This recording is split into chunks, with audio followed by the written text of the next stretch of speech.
Michelle Easton, president of the Claire Luce Policy Institute. It's wonderful to see a room full of young, conservative women here today, and I want to thank all of you for coming and welcoming you to our first afternoon with an author for the summer, featuring Stacey Dash. And a special welcome to the C-SPAN audience watching this all over the country, all over the world. We love C-SPAN at the Claire Luce Policy Institute. At the Institute, our focus is providing young women with conservative role models and giving them the knowledge, confidence, and enthusiasm to fight for freedom, limited government, and moral values. The moral values our founding fathers believed in. And I am delighted to introduce our featured author today, whose story of redemption and courage is an inspiration for all women. You may remember Stacey Dash in the 1995 hit movie Clueless. This iconic film is set in a Beverly Hills high school, and Stacey plays the well-dressed friend of the attractive, wealthy, and spoiled main character, Cher. Stacey writes about Clueless in her brand new book titled, There Goes My Social Life, From Clueless to Conservative. And she chronicles her journey from a Hollywood liberal to an outspoken conservative. Once Stacey came out in Hollywood as a conservative, she began utilizing her unique position as a well-known actress to voice her opinions and encourage discussions on topics ranging from pop culture to critical policy issues. And she joined Fox News Channel 2 years ago and currently serves as a contributor and is a great addition to their show, The Five. Stacey has changed Hollywood and our country so much for the better. She has encouraged so many Americans, especially young women, like many of you in this room, to not be afraid to courageously speak out and work as hard as you can for what you truly believe in. Stacey makes us all stronger with her straightforward confidence, her tenacity, with the incredible transformation of her own life, and her devotion to America's greatness. Please join me now in enjoying a minute of clips from Clueless, and then in welcoming Stacey Dash. Dion lives. She's my friend because we both know what it's like to have people be jealous of us. Girlfriend! And I must give her snaps for her courageous fashion efforts. Hey, Cher.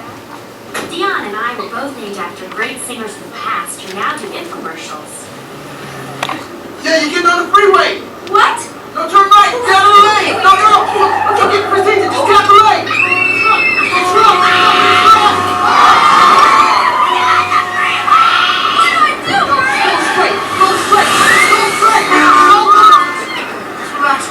Baby, just relax. I'll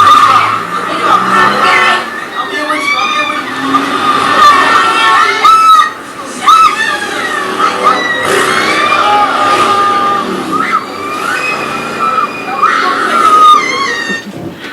Dion, you're up. Oh no, Miss Stoker. I have a note from my tennis instructor, and he would prefer it if I didn't expose myself to any training that might derail his teachings. Fine. Amber? Miss Stoker, my plastic surgeon doesn't want me doing any activity where balls fly at my nose. Well, there goes your social life. Stacey Dash.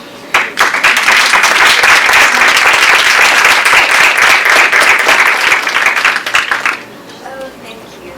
Gosh, look at all of you. So beautiful. Young. Your whole lives ahead of you. I'm going to start this off by reading something that is very important to me, that I wrote.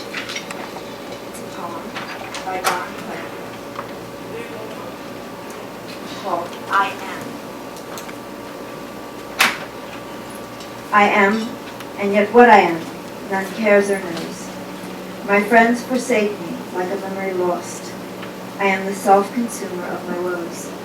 They rise and vanish in oblivious host, like shadows in love's frenzied, stifled throes. And yet I am, and live, and like vapors abhorred, like vapors tossed into the nothingness of scorn and noise, into the living sea of waking dreams, where there is neither sense of life or joys, but the vast shipwreck of my life's esteems. Even the dearest that I love the best are strange, nay rather stranger than the rest.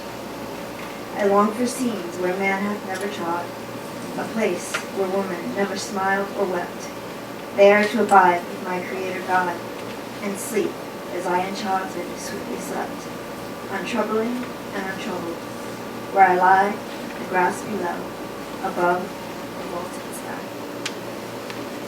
Now, that poem is very important to me because the end part, where it says, where I in childhood sweetly slept. I, unfortunately, never got to experience that. I never got to experience sleeping sweetly, untroubled. That wasn't my life. I saw my first dead body when I was 3, and I have to say that wasn't the most traumatic thing. I mean, I could tell he was dead by the look in his eyes, but I did look him in his eyes, and what I saw was this intense peace. And suddenly, all of my fear went away. Because if you don't fear death, what is there to fear? Nothing. I was 3. After that, I had a sexual abuse incident happen, and my parents had left me with a family that were taking care of me. I don't want to tell you too much because I want you to read the book. I'm just going to give you little tastes. And that was difficult because I didn't want to be there. I wasn't safe. And they were drug addicts, so they didn't really think about that much.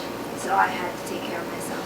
And I unfortunately didn't listen to the mother of the house who told me, don't go into so-and-so's room if he asked you to. He was 16. And he offered me candy one day and I went in. I didn't listen. I didn't listen to what I was told. And so I came out and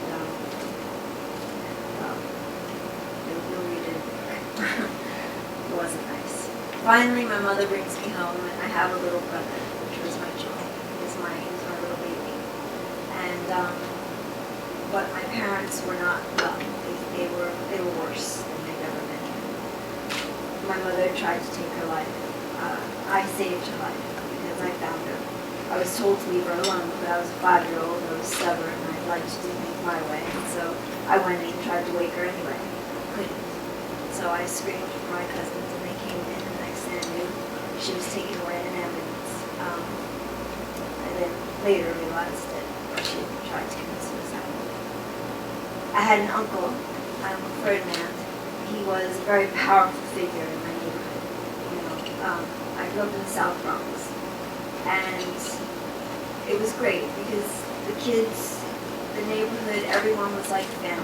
We played in the streets. Played jump rope and hopscotch and stickball, and we talked to each other and we ran around and played tag and played games.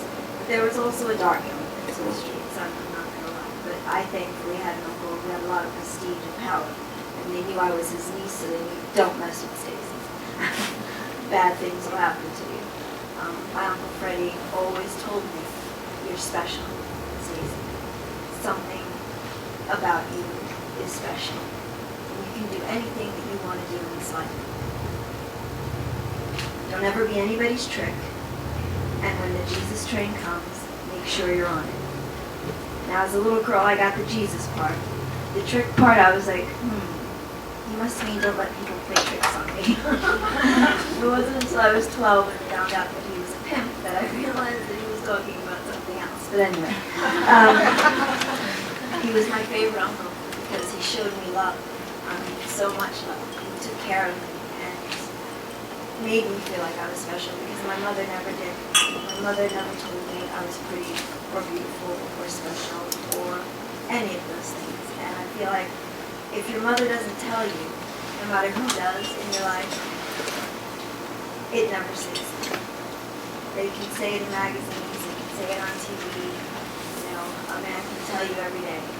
But if your mother never tells you, it will never sink. So I'm still in search of that feeling of I'm beautiful. I still have to wake up in the morning and say to myself, Stacey, you're worth it. You're good enough. It's still about. And I have to get that courage and that fortitude to stick to doing that from God.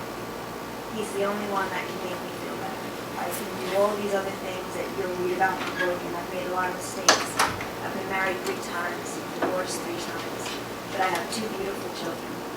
My son is special because I almost didn't have him. I was pregnant with him at a time where I was doing things I should not have been doing. I was doing drugs, and you think after being with parents who did drugs, I would know better. But I did them in spite of myself. I did them to spite them. I did them because me being a good girl wasn't good enough. And so I thought, okay, I'm going to do drugs. So instead of hurting them, I just hurt myself. And when I found out I was pregnant, I was so far along. I was in an abusive relationship. The man I was with was beating me on a daily basis. And I just thought, I can't bring a child into this world. This is not right. Like I can't and thought, I'm doing drugs. It's not going to work out. No. So they had to put me under, put the IV in me, but I was crying. I was crying. I was crying. I was crying. And I couldn't stop. And now this is later on in my life. I've known how to teach myself how to stop crying. I learned how to be mad instead of sad. But at this moment, I could not stop crying. And so I said to God, God, you have to tell me what to do. I don't want a sign. I don't want a signal. You have to tell me what to do. Because this doesn't feel right. Something is wrong. And God spoke to me like I'm speaking to you right now. And he said, keep your son. He even told me it was a boy. I ripped the IV out of my arms. I jumped up. The nurses thought I was crazy. The doctors thought I was crazy. Calm down, Stacey, what's wrong? But you get this feeling, you make that decision. You've got an IV, they're going to take it, they're going to take it. I had to get it out of me. I had to get out of there. I was keeping my baby. And my doctor said, just hold on, let's do a sonogram. Let's make sure everything's okay. And that was the best thing that he could have ever done, because when we did that sonogram, I saw this little pea-sized heartbeat inside of me. And all I could think was, Jesus, how could you possibly imagine getting rid of this little life growing inside of me? And I just thought, it's you and me, kid. That's it. Because I knew the man I was with was not going to be around.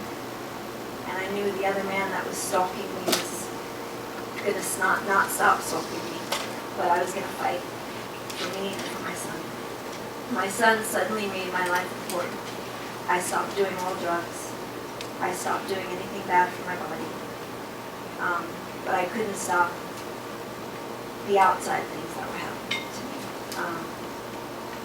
My son and I had my son, I got a job, thank God, acting. My acting career was going well, everything was fine. Then my son turned 3 and we had to move because, like I said, I was being stalked. And so he'd find out where I lived, and so I'd move, and I'd move, and I'd move, and I'd move. I moved about 5 or 6 times. I came in with me and my little boy. And at 3 years old, and when he was 3 years old, I got a gun. Because I said, that's enough. Enough is enough. And thankfully I did. Because this man decided to break the door and off the hinges, come into the house. My son was asleep upstairs. And he beat me up. And so I ran upstairs, and I got my gun. And I tried to kill him. I tried to kill him. I shot at his head. I wanted him dead. Thank God I missed. But the moral to that story is what I'm doing now at my age, because I have a 12-year-old little girl. I've decided that I'm no longer going to have premarital sex. I'm not going to do it anymore. Because I now realize it is a part of my soul that is precious. And the only person that deserves that is the man that has vowed to God to stay with me for the rest of my life. I now understand what marriage is and how important it is, and how important it is to children. And if I'm teaching that to my child who's 12, no premarital sex, then I have to do the same thing. That's what he teaches by example. So that's what I'm doing. My strength, I believe, to stand up for what I know to be true for me, and I know to be true and valuable to God, comes from God. And so when people say to me, Stacey, how do you take all the heat you get, all the backlash? It's not me. It's the grace of God. And all I can say to you girls is, as you're growing, there's so much that you're going to face, and so many things you're going to want to do, and so many men that are going to want to make you want to do things. But remember, you're valuable. You're valuable. But before you're valuable, you're worthy. You're worthy of love, of God's love. You know? And we are grateful that God's love is unconditional, so He's always forgiving. And I believe it's never too soon, and it's never too late. So, with that, I'd like to now open it up to you. Ask me whatever you want.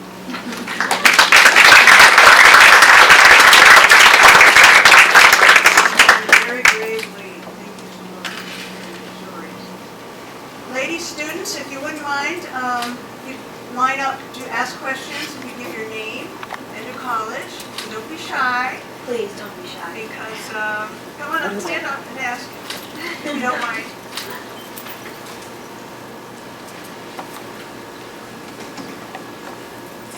Stacey, thank you. Thank you for sharing your very wonderful and compelling story. And it's very admirable that you opened up and shared this with all of us, because I'm sure that your struggle has been a really difficult road.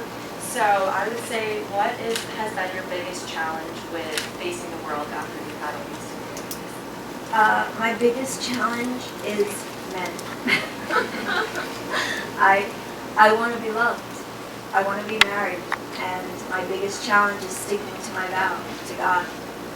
That is my biggest challenge, because I love love. And I have to learn how to just take it slow. Trust God that He will come. My knight in shining armor. Wonderful, thank you. Give your name and your school. Hi, my name is Abigail Livingston.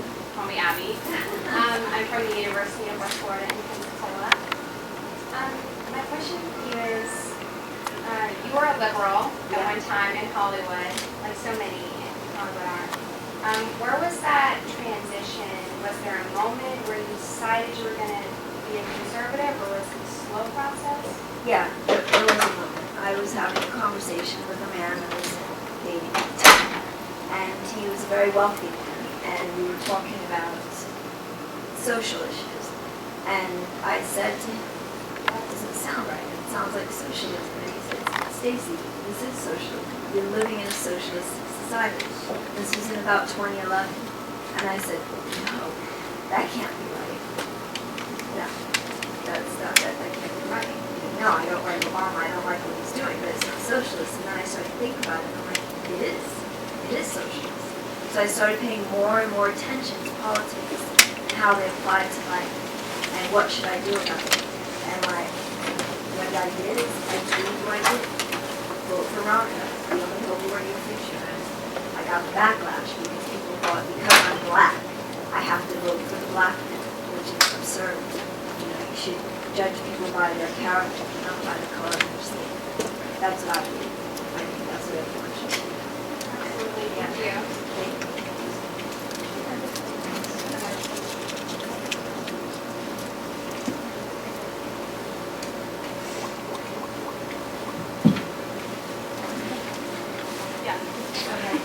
All right, hi, I'm Emily Hensler. I attend Liberty University, and my question is, do you have any advice for conservative women on college campuses who are also being blacklisted for their conservative ideals? Yes. Plant your feet firmly in what you believe in and stand. That's all I can see. Stand. Don't defend yourself because you have nothing to defend. You have a right to your beliefs. If someone wants to bully you, they're the ones in the problem, not you. And God bless you, and I commend your bravery. Hi, my name is Claire McKinney, and I go to Stevens College. And I was wondering, when you kind of made your conversion, did you think there was any conservative woman in particular who you really looked up to or inspired you to get into? Yeah, Margaret Thatcher. Yeah. I love her. I loved her conviction, and I loved how she went and achieved so much, even though so many people tried to tell her, no, you can't, and no, that's impossible. She proved it was possible. Yeah.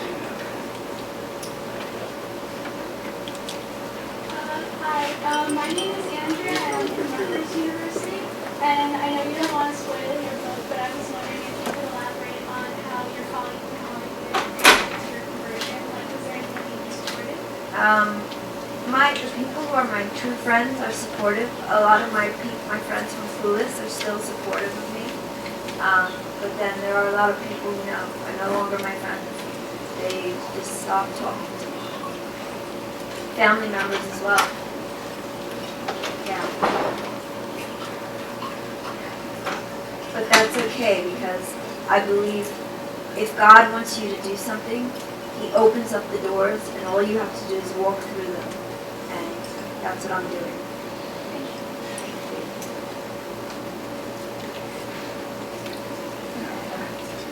Well, thank you. First, I want to say my name is Samantha. I'm in law school at the University of Richmond School of Law. I know you said that you never were told you were beautiful from your mother, but I think a room full of women here would say that you're one of the most beautiful people I've ever seen. So you have that. Second, recently I've been so frustrated by Hillary Clinton and her insistence that now young women can dream of being president, and I've never not dreamed of that. Right. Even though Like she's she's the one who invented it. right. Thank you, Hillary Clinton. Yeah. Newsflash. Right. Speaking of Margaret Thatcher too, so I'm just wondering what you would say to people. Hillary's had this huge problem empowering young women. I'm sure this room full of people are not interested in voting for her. She thinks that now we're interested in running for president because of her. How do you combat this Clinton machine? What do you say to young women who aren't in this room, who have dreamed of being president and are not shifting because she is now, the presumptive nominee? I'm just curious how you. Or really just how, if you talk to people, and when you're on Fox or you're talking to young people around the country, if you talk about Hillary, how do you present the future to young women who aren't necessarily looking to her for guidance? Right. Well, I say to women, I have a brand. My new brand is called Dash America, and I have it, one of my platforms is 21st century feminism, and that is being a lady, just like every single one of you that I see in here. Being a woman, dressing like a woman, behaving like a lady, using all the tools God gave you, and don't ever let anyone shame you if you do use those tools. You don't have to dress like a man would dress if he was dressing like a woman, which is how she dresses. To be taken seriously. You can still be beautiful, wear your pretty dresses, do your hair and your makeup, and run for president. You don't have to be like her. Please don't be like her. Hi, my name is Danielle, and I'm from Grove City College. And I know you talked a lot about feeling beautiful and worthy and those kind of struggles, and I'm sure every girl in this room has felt at some point not beautiful or not worthy. You talked about the importance of your faith. Is there a particular verse or passage you like to look to when you do those things? Yeah, it's 139. Where was my sister? Psalm 139. Oh, yes, thank you. Yeah, that one. That's the one. That's the one that I look to. Is that the one where he says, I know you out of every grain of sand, I've counted the hairs on your head. In your mother's womb. Yes, that one. That's the one I go to. Yeah, thank you. Thank you for your help. Hi, Stacey. My name is Danielle as well, and I go to Patrick Henry College. And I know you talked about, like the other Danielle was mentioning, you talked about your faith when you were young and how that impacted you. I was wondering if that had any effect on your conversion to conservatism and your desire and resolve to go into more of the political sphere. Yes, absolutely. Because I feel like our country is falling into the wrong hands, and it's becoming darker and darker. And I don't want that. I do not want that dark, evil presence to take over our world. And I want to fight to make that happen. I'm going to give my life to that. That's what I want to do. Thank you. Hi, Stacey. Hi. My name is Hartley. I'm from outside of Atlanta, Georgia. I go to a small school called Burnell, and it happens to be all girls, and it's very liberal. My professors, my advisors, students, I 100% stick out like a sore thumb. Right. So I'm a poli-sci major, so we do debate things in class. class, we talk about things, and I tend to get shut down a lot. And I've been told to bite my tongue, and it gets to the point where like I don't want to I don't want to talk about what I believe in. So what's your advice? Do not get to them. Do not let them do that to you. Do not let anyone scare you into submission. No. If anything, let it feed your fire. Let it make you study harder. Let it make you find out more things. I want you to YouTube a video of William F. Buckley and James Baldwin at Cambridge University in 1964. It's an amazing debate, and every one of you should watch it. It's amazing. And yeah, stand up. No, don't. Do not give in. God is with you. Thank you.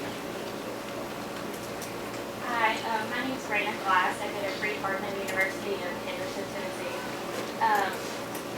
I'll be a senior this year, and so I think a lot of us kind of are the same age group, so we have the same problem with finding like the next step for ourselves in life and some direction. So especially as young conservative women, what like programs or platforms would you recommend so that we don't feel like a silent kind of majority of women? So how do or some platforms or programs that you would recommend for us to join in with to help be heard? Yeah, well, especially now with the election going on,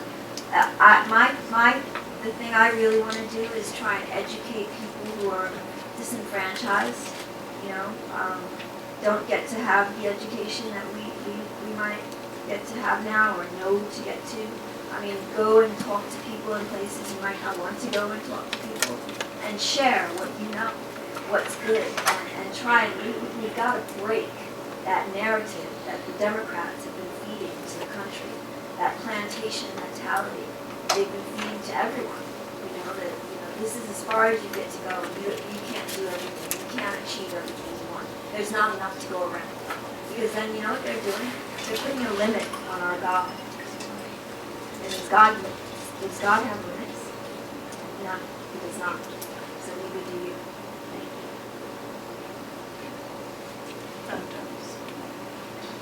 Hey, my name is it Rose? Oh. Hi, Stacey. My name is Mills Hayes, and I go to the University of South Carolina. And I was just wondering your opinion as a conservative woman with our presumptive Republican nominee being Donald Trump. And he's been in the media a lot for kind of saying some inappropriate things about women, kind of sexist comments and racist comments. How do you feel as a woman? Do you feel that those are accurate, or how do you feel about this? I don't feel like they're accurate at all. I don't even, they can never tell me anything specific other than, something that even, I remember the thing with Megyn Kelly, but it seemed like it was some kind of little inner argument. They had some kind of rift between them. That's what it seemed like to me, something personal. But what I would say is look at his children. Look at his daughter, his wife, his wives. Look at them. They seem very happy and respected and loved. And that's what I look at. That tells me a lot about a man. It's what his family looks like. Hi, my name's Hannah, and I go to Liberty University. I was just wondering, you seem very strong in your Christian faith, and going to Liberty, if any of you are familiar with it, it's very easy to talk to people about your faith.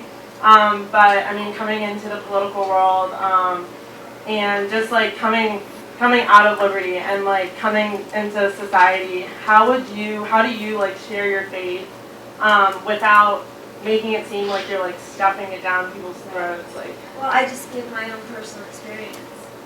I just say it from my own heart, what God has done for me. And I thank God for myself. I never say, you have to do this. I make suggestions like I just did. I suggest you try this, and if you don't want to, then you don't want to. That's your choice. But hey, I'm going to be on the Jesus train with my own set. Stacey, I want to ask maybe the last two questions, bless his Lord. One, what is your issue that you care the most about, the policy issue? And two, please tell us about making that movie. Okay. My policy issue I care most about is defeating ISIS. I care the most about defeating ISIS. Because until we do that, I won't feel like we've achieved the greatness as a country that we can. And we have to prove to the world that we care about everybody. That we're not just these selfish Americans who sit on our high horses and think we're better than everybody else. That's not who we are. We love people, we care about people, and we are the strongest country in the world. So it's our responsibility to take care of those who can't take care of themselves. So that's my biggest issue. And the movie, well, that was just a joy. Every single day was fantastic. As much fun as you see is as much fun as we had every day on the set. I mean, we joked, we laughed, we never had an argument or a fight. And on a film, that's very rare. It's really rare. But we all gelled, we all fit together, we all beat like a heart. It was like a heartbeat. And that was his main and her genius in casting. You know, in the casting process, we had to read with each other before she chose us. You know, she made us read with each person, see how your chemistry was with that person. And we just all had this amazing chemistry. And I believe it was a movie that was blessed. You know, and I'm so proud to have been part of it. It was so much fun.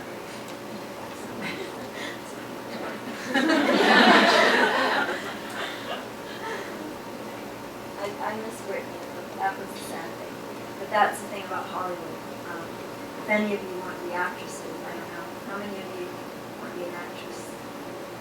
Oh, good. That's fantastic. I don't have to tell a story. Yeah, it's not as good as it's not as great as it seems. It has to be. My acting coach told me it has to be your only option. It has to be the only thing you could ever see yourself doing in order for you to withstand what you go through before you make it. There's a lot of rejection.